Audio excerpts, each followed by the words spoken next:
دھرو راٹھی کا نام سنا ہوگا آپ نے, بہت اچھے فیمس مشہور آدمی ہیں, میں بھی ان کے کلپ دیکھتا ہوں, بہت انفارمیٹیو ہوتے ہیں, بہت جاندار, شاندار, مزیدار اور بہت فائدے کی چیزیں ہوتی ہیں. لیکن دھرو راٹھی صاحب نے ایک گڑبڑ کرنا شروع کر دی ہے, خدا کے وجود کا انکار. میری رائے میں کوئی بھگوان, کوئی اللہ, کوئی گاڈ ایگزسٹ نہیں کرتا. اور اس کے بارے میں ڈاروین کے نظریے کو پروموٹ کرنے کے لیے کچھ ایویڈنس اپنے خیال کے مطابق دینا شروع کیے. اس سے, اور وہ ان کے کلپ بھی چلتے ہیں ملینز لوگوں میں, اس سے لوگ کنفیوژن کا شکار ہو رہے ہیں. میں دھرو راٹھی میرا ٹاپک ہے نہیں, لیکن مذہب میرا ٹاپک ہے نا. خدا کا انکار یا خدا کا وجود, یہ کس کا ٹاپک ہے؟ یہ تو مذہبی لوگوں کا ٹاپک ہے یا نہیں؟ تو جہاں مذہب کی بات آئے گی تو مجھے کودنا پڑے گا کہ نہیں کودنا پڑے گا بیچ میں؟ اس کلپ کو ملینز لوگوں نے دیکھا ہے اور بڑے آرام سے اپنا موقف یہ پیش کر دیا انہوں نے اعتدال کے ساتھ کہ میں خدا کا قائل نہیں ہوں. اگرچہ کوئی گاڈ کا قائل ہے, کوئی مانتا ہے کوئی گاڈ ہے, تو مجھے اس پہ بھی کوئی اعتراض نہیں ہے. اور پھر ڈاروین کے کچھ ثبوت پیش کیے ہیں سائنسدانوں نے, فلاں سن میں یہ تجربہ کیا تھا, ایکسپیریمنٹ کیا, تو ایک دم حیران ہو گئے کہ یہ چیز سامنے, اس سے پتہ چلتا ہے کہ سیل خود بخود بھی پانی میں وجود میں آ سکتا ہے. یاد رکھو, یہ جو ایتھیسٹ لوگ ہیں یا ایتھیسٹ کے نظریات سے متاثر ہونے والے لوگ ہیں, جب یہ ڈاروین کی بات پہ آتے ہیں, میں قسم اٹھا کے کہہ سکتا ہوں کہ یہاں یہ ڈنڈی بہت مارتے ہیں. یا تو ان کو پوری تحقیق نہیں ہوتی, یا تحقیق میں جان کر غلطی کر رہے ہوتے ہیں, کیونکہ انہوں نے یہ فرض کر لیا ہے کہ خدا کو اپنی ڈکشنری سے ہر قیمت پہ نکال کے ہی چھوڑنا ہے ہم نے. جب آپ ایک چیز فرض کر لیتے ہو نا, تو پھر اس کے لیے گھماتے ہو آپ تانے بانے, بہت گھماتے ہو دائیں بائیں. شرابی نے جب فرض کر لیا کہ شراب اچھی چیز ہے, تو وہ اس پہ بیسیوں دلائل لے گا. چرسی نے جب مان لیا کہ چرس پینا اسٹریس کو ختم کرتا ہے اور اچھی چیز ہے, تو وہ گھما پھرا کے چرس کے فضائل پر کتابیں لکھ دے گا. مسئلہ یہ ہے کہ اگر ہم خدا کو مان لینا تو اتنا کافی نہیں ہے, آگے بڑے بڑے سوالات کھڑے ہوتے ہیں. آپ اگر مانتے ہو نا کوئی کریٹر ہے تو پھنس جاتے ہو آپ. آزادی اس میں ہے, کریٹر کو اپنی ڈکشنری سے نکال دو, اور نکالنے کے لیے آپ کے پاس ڈاروین کے علاوہ کوئی اور راستہ بولو ہے نہیں. تو اس لیے اس میں بہت کچھ غلط کہا جاتا ہے جس کو آپ تحقیق سمجھ رہے ہوتے ہو. قیصر راجہ صاحب کو اللہ جزائے خیر دے, میں نے بھی ان سے ریکویسٹ کی تھی. قیصر راجہ کا نام سنا ہے آپ لوگوں نے؟ پاکستان میں بہت اچھے اسکالر ہیں اور یوٹیوب پہ ان کی ایتھیزم کے خلاف بڑی زبردست محنت ہے. تو میں نے قیصر راجہ سے کہا تھا کہ آپ دھرو راٹھی کا جواب آپ ریکارڈ کروائیں. انہوں نے جو ریفرنسز دیے ہیں وہ کتابوں, اصل کتابوں میں جا کے آپ دیکھیں. ریکویسٹ کی تھی میں نے, اور بھی لوگوں نے ریکویسٹ کی, تو انہوں نے اس کا ایک بڑا شاندار جواب ریکارڈ کروایا ہے اور بتایا کہ وہ ریفرنسز ٹھیک نہیں ہے, اور اس میں اگر آپ پورا پیج پڑھیں گے تو بات کچھ اور ہے. تو وہ آپ, یہ جو میرا بیان یوٹیوب پہ جائے گا تو اسی کے نیچے میں قیصر راجہ صاحب کا لنک جو ہے ڈسکرپشن میں انشاءاللہ میں اپنے ایڈمن سے کہوں گا کہ لگا دیں, تو وہ ضرور اس کو زیادہ سے زیادہ شیئر کریں آپ. بھائی یہ ہو نہیں سکتا کہ خدا نہ ہو, یہ کوئی ایسی چیز نہیں ہے کہ آپ کہیں کہ اس میں دو رائے ہو سکتی ہیں, گاڈ ہے یہ نہیں. مجھے ایک بات بتاؤ, چینجر کے بغیر چینجنگ ممکن ہے اس کائنات میں؟ یہ تو فزکس کا لا ہے, کسی مولوی کا لا تھوڑی ہے, کسی پنڈت کا, کسی پادری کا, سردار جی کا, یا کسی مفتی کا لا تھوڑی ہے. یہ تو نیوٹن کا لا ہے کہ اس کائنات میں کوئی چیز چل رہی ہے. یہ تو ہم نے 9th کلاس میں پڑھا تھا, اب تو میں دیسی سٹائل میں بیان کرتا ہوں اس لا کو, پورے الفاظ بھی یاد نہیں ہے. کوئی چیز چل رہی ہے تو جب تک کوئی روکنے والی فورس نہیں ہوگی, کیا وہ رکے گی؟ وہ چلتی رہے گی. اور جو رکی ہوئی ہے, جب تک اس میں موومنٹ پیدا کرنے والی کوئی چیز نہ ہو تو وہ ہمیشہ کیا رہے گی. اس سے پتا چلتا ہے کہ اس مادے میں چینجر کے بغیر چینجنگ ممکن نہیں ہے. بتاؤ, چینجنگ زیادہ مشکل عمل ہے یا کریشن زیادہ مشکل عمل ہے؟ اب ایک چیز کا ایک حالت سے یا ایک کنڈیشن سے دوسری کنڈیشن میں چینج ہونا زیادہ مشکل ہے, یا اس کا وجود میں آنا زیادہ مشکل ہے؟ وجود میں آنا زیادہ مشکل ہے. تو جس مادے میں چینجر کے بغیر چینجنگ نہیں ہو سکتی, وہ کمبخت خود سے وجود میں کیسے آ گیا؟ نہیں آ رہی سمجھ. تو بھائی یہ جو نیوٹن ہے اسی کا, یہ سائنس کے مطابق خدا کا وجود ثابت ہوتا ہے. تو یہ کہتے ہیں سائنس سے کچھ نہیں ہے، مذہبی لوگوں کی باتیں ہیں. بھائی صاحب کھوپڑی استعمال کرو گے. دیکھو دلالت النص کیا ہوتی ہے؟ دلالت النص ہوتی ہے کہ آپ کو ایک بات بتائی جائے تو آپ دوسری بات کی طرف آپ کا دماغ خود بخود چلا جائے. اس کے لیے کوئی راکٹ سائنس کی ضرورت نہ ہو، کوئی ریاضی کے گاڑے اور ایکویشنز کو سالو کرنے کی ضرورت نہ ہو. مثال کے طور پر آپ تھک گئے مجھے لگ رہا ہے. مثال ابھی 4 شادیوں پہ آؤں گا انشاءاللہ. آپ آؤں گا آپ دیکھو مجھے ایک بات بتاؤ کہ قرآن کہتا ہے وَلَا تَقُلْ لَهُمَا اُفٍّ، والدین کو اف بھی مت کرو. اب کوئی جا کے ابا کو معاذ اللہ اماں کو تھپڑ مار دے، اسے ہم کہیں کہ قرآن میں لکھا ہے کہ ماں باپ کو اف بھی نہ کرو، وہ جواب میں کہ میں نے اف تھوڑی کیا ہے، میں نے اف کہا ہے، میں نے تو کوئی قرآن میں تو کہیں نہیں لکھا کہ تھپڑ نہیں مارو، کہیں بھی نہیں لکھا ہوا تھپڑ نہیں مارو، قرآن میں تو لکھا ہے اف نہیں کرو. تو ہم کہیں گے اللہ کے بندے جب اف جس میں اتنی معمولی سی تکلیف ہوتی ہے وہ حرام ہے تو تھپڑ تو اف سے بہت اوپر کی چیز ہے، وہ تو قرآن کے مطابق خود بخود حرام ہو گیا. اس کے لیے کوئی ریاضی کی اور میتھ کی کوئی بہت گاڑی ایکویشن سالو کرنے کی ضرورت ہے؟ اس کے لیے ہمیں نیوٹن، آئنسٹائن کیا، ڈاروین کیا کہتا ہے اور فلاں سائنسدان نے کیا کہا اور وہ فلاں دھرو راٹھی نے کیا کہا، اس ریسرچ کی ضرورت ہے ہمیں؟ یا علامہ ابن کثیر نے اس آیت کی کیا تفسیر لکھی ہے اور ابن تیمیہ رحمہ اللہ نے اس آیت کی کیا تفسیر لکھی ہے، امام حنیفہ کی اس آیت کی کیا رائے ہے؟ بھائی کیا 2 اور 2 4 کی طرح ہے یار. جب قرآن کہہ رہا ہے اف نہیں کرو تو اس میں نہ اصول فقہ پڑھنے کی ضرورت، نہ درس نظامی پڑھنے کی ضرورت، اور نہ مفتی بننے کی ضرورت، نہ شیخ الحدیث سے رابطہ کرنے کی ضرورت. کامن سینس کی بات ہے. چھوٹے سے چھوٹا بچہ 5ویں کلاس کے بچے کو بھی یہ بات سمجھ میں آ جائے گی کہ قرآن جب اف کرنے سے منع کر رہا ہے تو کسی مفتی سے پوچھنے کی ضرورت نہیں ہے. تھپڑ مارنا خود بخود کیا ہو گیا؟ حرام ہو گیا. تو نیوٹن جو ایک بات کہہ کے گیا ہے وہ مولوی نہیں تھا، وہ پادری نہیں تھا، وہ مفتی نہیں تھا، وہ کہہ کر گیا ہے کہ چینجر کے بغیر چینجنگ نہیں، خود سے کچھ نہیں ہوتا یہاں پہ. تو اب اس کے درو راٹھی کو پڑھنے کی ضرورت نہیں ہے کہ خدا ہے یا نہیں ہے. بھائی جب چینجر کے بغیر چینجنگ نہیں ہو سکتی تو کریٹر کے بغیر کریشن کا عمل کیسے ہو سکتا ہے؟ تبھی تو اللہ کہتا ہے جو مجھے نہیں مانتے جہنم کی آگ میں ڈالوں گا میں. اگر یہ اتنا پیچیدہ مسئلہ ہوتا نا، یہ لوگ کہتے ہیں اصل میں یہ ایکچولی بڑا پیچیدہ سا مسئلہ ہے، لہذا اگر کوئی گاڈ کو مانتا بھی ہے تو ہمیں کوئی اعتراض نہیں. نہیں، پیچیدہ نہیں ہے، بہت آسان ہے یہ. تبھی اگر یہ پیچیدہ مسئلہ ہوتا تو خدا اپنے انکار کرنے والوں کو جہنم کی آگ میں نہیں ڈالتا. اتنی بڑی سزا تھوڑی دیتا، وہ اتنا بڑا جرم تھوڑی ہوتا اللہ کی نظر میں. یہ بہت بڑا جرم ہے. یہ اس کی علامت ہے کہ یہ مسئلہ پیچیدہ نہیں ہے، بہت آسان ہے. بھائی چینجر کے بغیر چینجنگ نہیں ہو سکتی. دیکھو مجھے دوبارہ سے میں وہی مثال دیتا ہوں ماں باپ والی. آپ نے اللہ نہ کرے اپنے ابا کو کہیں تھپڑ لگا دیا، اللہ نہ کرے، ابا نے غصے میں قرآن کی آیت پڑھی، بیٹا تو صبح شام تقریریں کرتا ہے، دنیا کو ماں باپ کا ادب سکھاتا ہے، قرآن تو کہہ رہا ہے اف نہ کرو. آپ کو ابا دیکھیں قرآن نے اف سے منع کیا ہے تو میری ریسرچ ہے، دھرو راٹھی کی ریسرچ ہے، اور میں نے بڑے بڑے سائنسدانوں کی بلکہ مفسرین کی کتابیں پڑھی ہیں میں نے، اور میں نے ایکچولی بہت ڈیپتھ میں جا کے میں نے غور و فکر کیا کہ اس آیت کا یہ مطلب نہیں ہے. لیکن اگر کوئی اس کا یہ مطلب لیتا ہے کہ تھپڑ مارنا حرام ہے تو مجھے اس پہ بھی کوئی اعتراض نہیں ہے. اس آیت کے دونوں مطلب لیے جا سکتے ہیں. ہو سکتا ہے میں آپ کی تقریر سے متاثر ہو جاؤں، ابا متاثر نہیں ہوگا،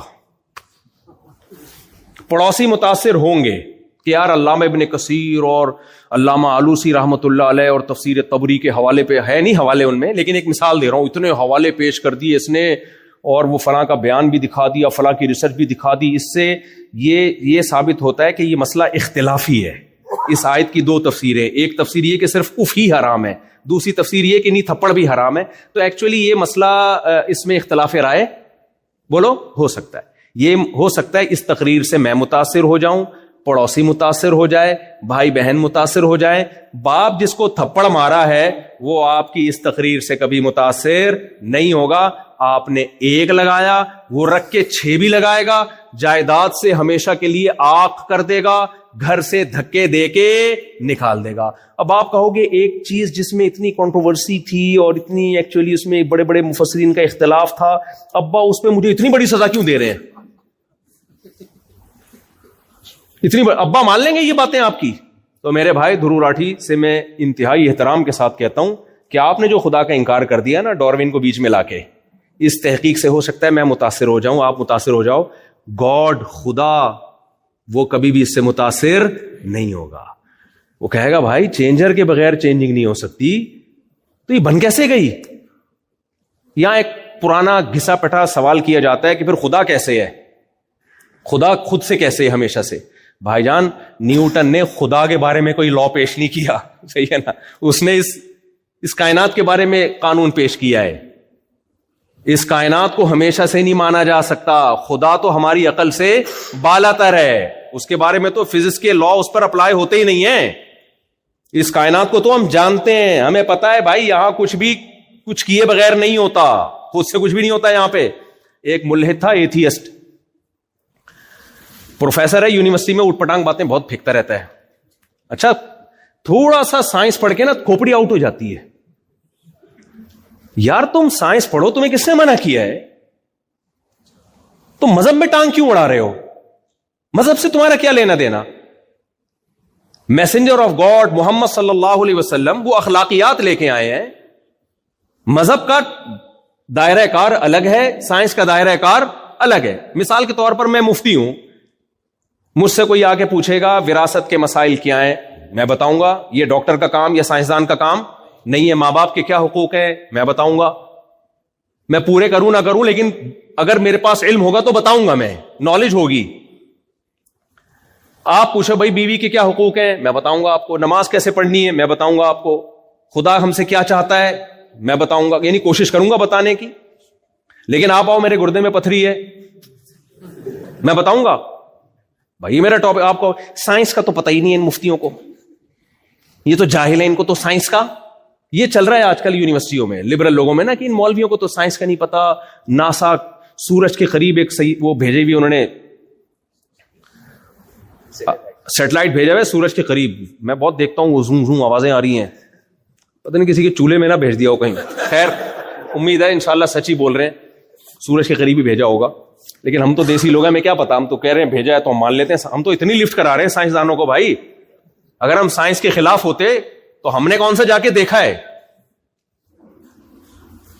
جب آتی ہیں انسٹاگرام پہ ٹک ٹاک پہ ویڈیو سورج کی وہ سے شعائیں آ رہی ہیں، ہم تو یقین کر لیتے ہمارے سائنسدان بول رہے ہیں، صحیح بول رہے ہوں گے یار. تو ہم تمہاری فیلڈ میں ٹانگ نہیں اڑا رہے میرے بھائی، نہ ہم گردوں کا علاج کر رہے ہیں، نہ ہم پھیپھڑوں کا علاج کر رہے ہیں. تو آپ یونیورسٹی کے پروفیسر بنتے ہو، فوراً خدا کا انکار، اور پھر لیبل سائنس کا لگاتے ہو، تو جھوٹ بولتے ہو میرے بھائی. سائنس خدا کے وجود کو ثابت کرتی ہے، خدا کے وجود کا انکار نہیں کر سکتی. اگر سائنس خدا کے وجود کا انکار کرتی تو قرآن بار بار کائنات میں غور کرنے کا حکم کیوں دیتا؟ قرآن تو کہتا ہے غور ہی نہیں کرنا، بس بند کمرے میں بیٹھنا ہے اور کہیں بھی غور و فکر تو کرنا ہی نہیں ہے. قرآن کیا کہتا ہے سورہ یاسین میں؟ کل فی فلک یسبحون لا الشمس ينبغي لها ان تدرك القمر ولا الليل سابق النهار. کیسی خاندانی کیلکولیشن ہے، سورج اور چاند کی گردشوں کی کیلکولیشن دیکھو، کبھی ٹکراتے نہیں ہیں آپس میں.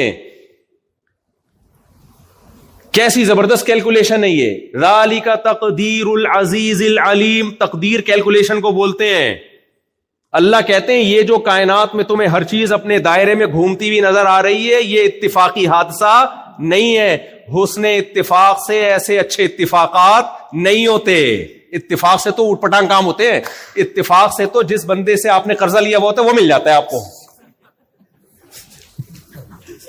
قبح اتفاق بہت ہوتا ہے، حسن اتفاق بہت کم ہوتے ہیں میرے بھائی. ایسا بہت کم ہوتا ہے کہ جس بندے سے آپ نے قرضہ لیا 1 کروڑ کا اسی دن مر گیا وہ، پھر آپ نے دوسرے سے لیا وہ بھی مر گیا، تیسرے سے لیا وہ بھی مر گیا، اور آپ ارب پتی بن گئے. میں نے نہیں ایسے اتفاق دیکھے گئے، ایسے بہت دیکھیں. آپ دوسرے ملک میں گئے کم وقت، اسی کے گھر کے پڑوس میں آپ نے گھر لے لیا. خیر یہ تو ایک مزاح کی بات ہے. تو چینجر کے بغیر، ہاں میں ایک پروفیسر کی مثال دے رہا تھا، بیان لمبا تو نہیں ہو گیا بہت زیادہ؟ اچھا پروفیسر کی مثال دے رہا تھا میں. تو یونیورسٹی کے پروفیسر تھے، انہوں نے بولا اب بچوں کو اس طرح سے الو بنا رہے ہیں آج کل. ہمارے اسلام آباد یونیورسٹی میں ایک پروفیسر بہت ہی الو بنا رہا ہے لوگوں کو.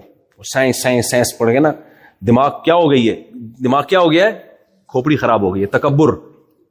2-4 باتیں آپ کے پاس علم کی آ گئیں, آپ نے خدا کا مذاق اڑانا شروع کر دیا کہ ہم جی دعا مانگتے ہیں تو اس سے جو چیز نیچے آتی ہے اوپر نہیں جا سکتی, گریوٹی سائنس کا ایک لا ہے, دعاؤں سے کچھ بھی نہیں ہوتا. تو قرآن نے یا مذہب نے کب کہا ہے کہ دعا مانگو کہ اوپر سے کوئی چیز نیچے آ رہی ہے تو دعا مانگو کہ اوپر چلی جائے؟ فطرت کے قوانین کو توڑنے کی تو اللہ نے ہمیں اجازت دی نہیں ہے, اور نہ اس کے خلاف دعا کرنے کی اجازت دی ہے. لن تجد لسنت اللہ تبدیلا. تو اللہ کی یہ جو فطری قوانین ہیں یہ تھوڑی تبدیل ہوتے ہیں. تو خیر, تو ایک پروفیسر صاحب نے کہا کہ بچوں کو سمجھا رہے تھے, وہ شکر ہے وہ بچہ مجھ سے آ کے پوچھ لیا, اس نے, بچہ بھی نہیں تھا, بڑا اچھا یونیورسٹی میں. وہ کہہ رہے تھے دیکھو بیٹا ادھر آؤ, ہم گاڑی کے ایکسلریٹر پہ جب پاؤں رکھتے ہیں تو وہ رکتی ہے یا چلتی ہے؟ اس نے کہا سر چلتی ہے. اس نے کہا جب بریک پہ پاؤں رکھتے ہیں تو چلتی ہے کہ رکتی ہے؟ انہوں نے کہا رک جاتی ہے. تو کہتے خدا کہاں ہے پھر؟ یہاں تو ہر چیز ایک لاجک سے ہو رہی ہے. ایکسلریٹر پہ پاؤں رکھو گے چلے گی, بریک پہ رکھو گے رکے گی. خدا کو تو میں جب مانوں کہ جب ایکسلریٹر پہ پاؤں رکھو تو رکے اور بریک پہ پاؤں رکھو تو چلے, میں مانوں کہ کوئی خدا ہے. اس سے بچے کیا ہو جاتے ہیں؟ تبھی میں کہتا ہوں یونیورسٹیاں بناؤ, آپ خود بناؤ, کالج بناؤ, اسکول بناؤ, تاکہ سائنس پڑھیں, خدا سے بغاوت نہ آئے. یہی سائنسی تھیوری جب کوئی اللہ پہ یقین کرنے والا, یہ صحیح عقل استعمال کرنے والا بیان کرے گا نا, تو یہ اس مثال سے اللہ کا وجود ثابت ہوتا ہے, اللہ کا انکار ثابت نہیں ہوتا. تو وہ بیچارہ بوکھلا گیا وہ لڑکا نا, میرے پاس آیا, کہہ رہے پروفیسر صاحب نے کہا ہے کہ ایکسیلیٹر پہ پاؤں رکھو تو چلے گی, بریک پہ پاؤں رکھو تو. یہ سٹائل میرا ہے, سٹائل اس کا نہیں تھا. سٹائل تو اس نے تو سادہ, پھر میرا اپنے سٹائل سے نا تھوڑا سا اس میں تڑکا لگاتا ہوں. ہم لوگ انڈین پاکستانی لوگ, آپ کو پتا ہے, چٹنی کباب کے بغیر ہمارے کھانے, گورے سیدھے عرب بھی پھیکے کھانے کھاتے ہیں. ہم تو جب تک نیمبو نہ چوڑیں, ہری مرچیں نہ ڈالیں, ہمیں کھانے میں مزہ نہیں آتا. تو ہم بیان میں بھی چٹنی کباب کے ساتھ ہی کھاتے ہیں, مثالیں بھی ہماری چٹنی کباب کے ساتھ ہوتی ہیں, اس کے بغیر ہمیں مزہ نہیں آتا بھائی. تو وہ کہنے لگے جی ایکسیلیٹر پہ پاؤں رکھو تو چلے گی گاڑی, اور بریک پہ تو خدا کو تو جب مانے جب بریک پہ پاؤں رکھو تو چلے اور ایکسیلیٹر پہ پاؤں رکھو تو رکے. میں نے کہا مجھے ایک بات بتاؤ. اچھا وہ بیچارے واقعی عجیب سے متاثر ہوئے تھے نا کہ یار ایک بات تو صحیح ہے. میں نے کہا مجھے ایک بات بتاؤ, ایک گاڑی جو اپنے چلنے میں جب تک ایکسیلریٹر پہ کوئی کمبخت پاؤں نہ رکھے اس وقت تک چل نہ سکتی ہو, اس میں یہ طاقت نہ ہو کہ خود سے چلے, اور چل رہی ہو تو اس میں یہ طاقت نہ ہو کہ خود سے رکے.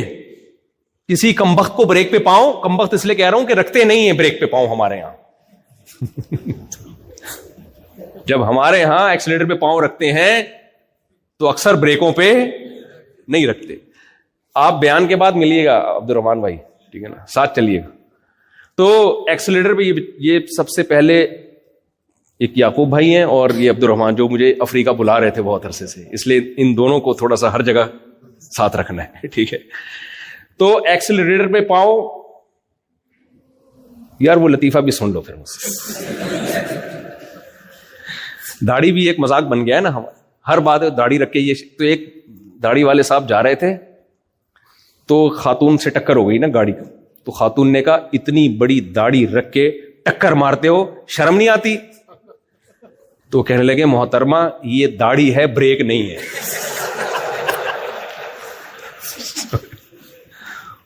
یہ داڑھی ہے, بریک نہیں ہے. تو خیر, تو میں نے ان سے کہا میرے بھائی جو گاڑی چلنے میں اس کی محتاج ہو کہ ایکسیلریٹر پہ کوئی پاؤں رکھ کے چلائے گا تو چلے گی, ورنہ قیامت تک کھڑی رہے گی. اربوں خربوں سال گزر جائیں گے, کھڑی رہے گی وہ گاڑی, زنگ لگ کے خود ہی فنا ہو جائے گی, وہ چلے گی نہیں. کراچی میں سس لڑکے ہیں نا, صبح اٹھتے نہیں ہیں, ان پہ بھی نیوٹن کا لا آپ اپلائی کر سکتے ہیں. جب تک ہلا نہیں نا ان کو ان کا باپ, خود سے نہیں ہلتے. وہ نیوٹن کا قانون بہت جگہ فٹ ہوتا ہے, جب تک ہلاؤ گے نہیں ہلیں گے نہیں. وہ ایسے سس لوگ ہم نے دیکھے ہیں. خیر, تو بریک جب تک نہیں لگاؤ گے وہ گاڑی رکے گی نہیں. میں نے کہا میرے بھائی جو گاڑی چلنے میں چلانے والے کی محتاج, رکنے میں روکنے والے کی محتاج, وہ گاڑی خود بخود بن سکتی ہے؟ بولو. تو اس کو کسی انسان نے بنایا, اور جس انسان نے اس گاڑی کو بنایا وہ اس گاڑی سے زیادہ پیچیدہ مشین ہے یا نہیں ہے اس کی؟ تو وہ خود بخود بن گیا. پھینکنے پر گورنمنٹ کی طرف سے کوئی پابندی نہیں, پھینکتے رہو.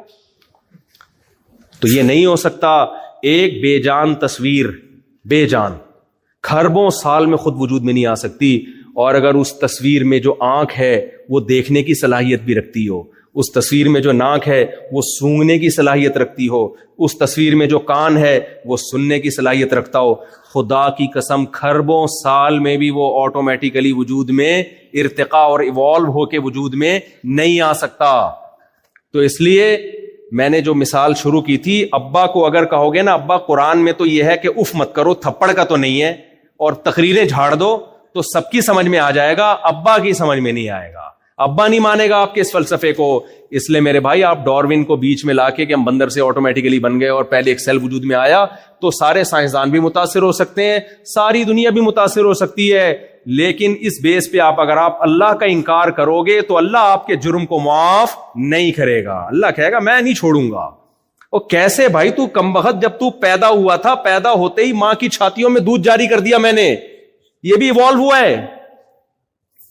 ایسا حسن اتفاق, یہ لا آف چانس کے تحت کہتے ہیں نا, ہو رہا ہے سب کچھ law of chance, by chance ہو گیا یار, اتنا زبردست چانس ہو گیا. ماں روٹی کھاتی ہے, بچے کی آنکھ بنتی ہے, بچے کی ناک بنتی ہے, بچے کے کان بنتے ہیں, ادھر بچہ مارکیٹ میں آیا اور ادھر اسی روٹی سے دودھ بننا شروع, اور ماں کی چھاتیوں میں جا رہا ہے. بچے کو کچھ نہیں پتا, اس گھننے کو یہ پتا ہے دودھ کہاں سے ملے گا. گھننا سمجھتے ہو یار, اردو میں تو گھننا تو مشہور انڈیا کا لفظ ہے. گھننا اسے کہتے ہیں جو دیکھنے میں بیوقوف لگے وہ بہت ہوشیار. کچھ لوگ سوسائٹی میں ایسے ہوتے ہیں, دیکھنے میں لگتا ہے بہت سادہ ہیں لیکن 1.5 ہوشیار ہوتے ہیں. وہ انہیں کہا جاتا ہے بھائی بیوقوف نہیں ہے, گھننا ہے. صحیح ہے نا. تو بچہ جب پیدا ہوتا ہے نا, کتنا بیوقوف نہیں ہوتا, گھننا ہوتا ہے. اسے کچھ نہیں پتا, جب چاہے گا پیشاب کر دے گا, جب چاہے گا پیمپر گندا کر دے گا, کیونکہ ٹینشن کس نے اٹھانی ہے, ماں باپ نے. لیکن اس گھننے کو یہ پتا ہے بھوک لگے گی تو دودھ کہاں سے ملے گا. سمجھ رہے ہو کہ نہیں سمجھ رہے؟ وہ گھننا جاتا ہے ماں کی چھاتیوں کی طرف پیدا ہوتے ہی. یہ سافٹ ویئر کیسے انسٹال ہو گئے آٹومیٹیکلی میرے بھائی؟ تو کوئی ہے بنانے والا, اور وہ بنانے والا ہم سے کیا چاہتا ہے. تو یہ بات دھرو راٹھی پہ شروع ہوئی تھی, تو مقصد دھرو راٹھی صاحب کا مذاق اڑانا نہیں ہے, مجھے بھی بہت کچھ سیکھنے کا موقع ملتا ہے. جب سائنسی نالج ہمیں چاہیے ہوتی ہے تو ظاہر ہے ہم بھی پھر یہی یوٹیوب کے یہ والے کلپ دیکھ رہے ہوتے ہیں. لیکن خدا کا انکار سائنس سے خدا کا وجود ثابت ہوتا ہے اگر کھوپڑی کو صحیح استعمال کیا جائے. اچھا, یہ لوگ ایک بات اکثر کہہ رہے ہوتے ہیں کہ دیکھیں سائنس تو پروف پہ جاتی ہے, جب تک مشاہدے سے کوئی چیز نظر نہیں آتی سائنس نہیں مانتی. یہ بھی ڈرامے بازی ہے. دیکھو, ہمیں سائنسدانوں نے دیکھ کے بتایا کہ ہائیڈروجن کے 2 مالیکیول اور آکسیجن کا ایک مل کے کیا بنتا ہے, پانی. مشاہدہ کس نے کیا؟ میں نے کیا کہ یہ مشاہدہ ہے؟ سائنسدانوں نے کیا. ہم نے بغیر مشاہدے کے یقین کر لیا. میں تو مانتا ہوں, قسم اٹھا کے بول سکتا ہوں کہ ہائیڈروجن کے 2 اور آکسیجن کا 1 مالیکیول سے پانی بنتا ہے. حالانکہ میں نے تو یہ ایکسپیریمنٹ نہیں کیا, نہ میں نے دیکھا. لیکن جنہوں نے دیکھا ہے مجھے ان کی صداقت پہ یقین ہے. دوسرے دلائل سے ان کا سچا ہونا ثابت ہے کہ یار اتنے سارے سائنسدان اتنے بڑے پھینکو تھوڑی ہو سکتے ہیں. بھائی امریکہ کا سائنٹسٹ بھی یہی کہہ رہا ہے, جاپان کا سائنسدان بھی یہ کہہ رہا ہے, تو اس کا مطلب سچ ہوگا یہ. تو میرے پاس جو یقینی علم آیا یہ مشاہدے کی بیس پہ نہیں, بلکہ مخبر صادق جس کو میں نے سچا سمجھا اس کی خبر پہ اعتماد کیا ہے. تو ہر شخص ہر چیز کا مشاہدہ نہیں کرتا. کچھ لوگ مشاہدہ کرتے ہیں, دلائل سے ان کا اگر سچا ہونا ثابت ہو جائے تو ہمیں ان کے مشاہدے پر یقین کرنا پڑتا ہے. میں نے جنت اور جہنم نہیں دیکھی, نہ ہم نے وحی کو اترتے ہوئے دیکھا. ہم نے محمد صلی اللہ علیہ وسلم کو کی تعلیمات دیکھی جس سے ہمیں یقین ہوا کہ محمد صلی اللہ علیہ وسلم دنیا میں آئے بھی ہے, اتنے لوگ ان کو فالو کر رہے ہیں. پھر ہم نے ان کی تعلیمات دیکھی, رمضان دیکھا, زکوٰۃ دیکھی ہم نے, اور حج دیکھا ہم نے, خاندانی نظام دیکھا, وراثت کے حکام دیکھے, نکاح طلاق کے حکام دیکھے, ایک فیملی سسٹم دیکھا, زنا کو الیگل قرار دیا, شراب کو الیگل قرار دیا, طہارت کے حکام. آپ اسلام کی تعلیمات میں ڈیپتھ میں گھستے چلے جائیں تو محمد صلی اللہ علیہ وسلم کی صداقت پہ یقین در یقین ہوتا چلا جائے گا. اور اللہ نے محمد صلی اللہ علیہ وسلم کے مقابلے کا کوئی چھوڑا ہی نہیں جس کو ہم نبی کے مقابلے میں لا کے کھڑا کریں کہ بھائی یہ میسنجر تھے یا یہ میسنجر تھے. نبی صلی اللہ علیہ وسلم کے مقابلے میں اللہ نے کسی کو پنپنے ہی نہیں دیا. تو ہمارے پاس تو خدا تک پہنچنے کے لیے محمد صلی اللہ علیہ وسلم کے سوا کوئی آپشن ہے ہی نہیں. تم محمد صلی اللہ علیہ وسلم کا جھوٹا ہونا ثابت کر دو معاذ اللہ, تو ہم آپ کو چھوڑ دیں گے, اور یہ ثابت ہو نہیں سکتا. ہم دلائل کے انبار لگا دیں گے آپ صلی اللہ علیہ وسلم کے سچا ہونے کے ثابت ہونے پر. ہمارے پاس تو دلائل ہیں میرے بھائی. 1400 سال پہلے کی تعلیمات, ایک نبی جو امی پیغمبر تھے ان کی تعلیمات دیکھو. 1400 سال کے بعد بھی ایک زندہ مذہب ہے اسلام.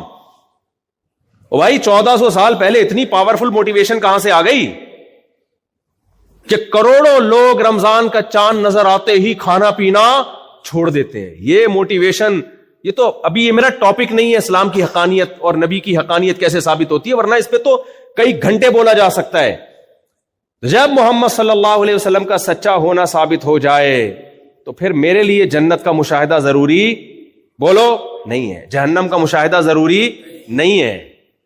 نہ میں نے بھائی ہائیڈروجن کے 2 مالیکیول دیکھے کہ پانی میں ہوتے ہیں, نہ ہم نے آکسیجن دیکھی. ہم نے کہا سائنسدان بول رہے ہیں, صحیح بول رہے ہوں گے بھائی صاحب, مان لیا ہم نے. اور ایسا مانا ہے کہ اب کوئی سائنٹسٹ اٹھ کے بولے کہ یہ تحقیق غلط ہے تو ہم اس سائنسدان کو بول دیں گے تو چھوڑ رہا ہے لمبی لمبی, تو غلط ہے, یہ نظریہ غلط نہیں ہو سکتا.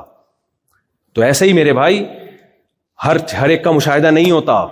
خیر, بات کو میں سمیٹ کے ختم کرتا ہوں. تو قرآن نے ہمیں یہ بتایا ہے, اللہ کی کتاب نے ہمیں یہ بتایا ہے کہ موت کے بعد اس عمل کو ریورس کر کے تمہیں دوبارہ زندہ کروں گا. اب یہاں سائنسدان انوالو ہوں گے, اٹ ازنٹ پاسبل, یہ ممکن نہیں ہے. اللہ کہتے ہیں کم بختو, تم نے ایک طرح کا پیدا ہونا دیکھا ہے, میں نے پانی سے انسان بنایا, وَهُوَ بِكُلِّ خَلْقٍ عَلِيمٍ, بے وقوفو, جو اس طرح پیدا کر سکتا ہے وہ ہر طرح سے پیدا کر سکتا ہے. تو یہ کہنا کہ ہماری عقل سے بالاتر ہے سمجھ میں نہیں آتا. ٹھیک ہے, اگر اللہ نے یہ دعویٰ نہ کیا ہوتا پھر آپ نہ مانتے, پھر آپ کہتے بھائی ایک چیز ممکن ہے لیکن ہر ممکن چیز ہوگی. یہ ضروری آپ کی 4 شادیاں ممکن ہیں یا نہیں ہیں, لیکن ہو جائیں گی کیا؟ تو ممکن تو ہے کہ خدا دوبارہ پیدا کر دے, لیکن اس سے یہ ثابت تھوڑی ہوتا کہ پیدا کرے گا. لیکن جب اللہ دعویٰ کرے نا بار بار کہ میں کروں گا پیدا, پھر یہ ثابت ہوتا ہے کہ پیدا کرے گا. اللہ کہتا ہے میں نے انسانوں کو پیدا کیا ہے لیبلوکم ایکم احسن عملا, کہ میں دیکھنا چاہتا ہوں. کیسر راجہ کے جو ہے نا وہ آپ نے اس کو لنک کو ملینز تک پہنچانا ہے. اچھا, میرے اس بیان کے نیچے ڈسکرپشن میں وہ لنک لگاؤں گا, وٹامنس بولوں, اس کو آپ نے پھیلانا ہے زیادہ سے زیادہ.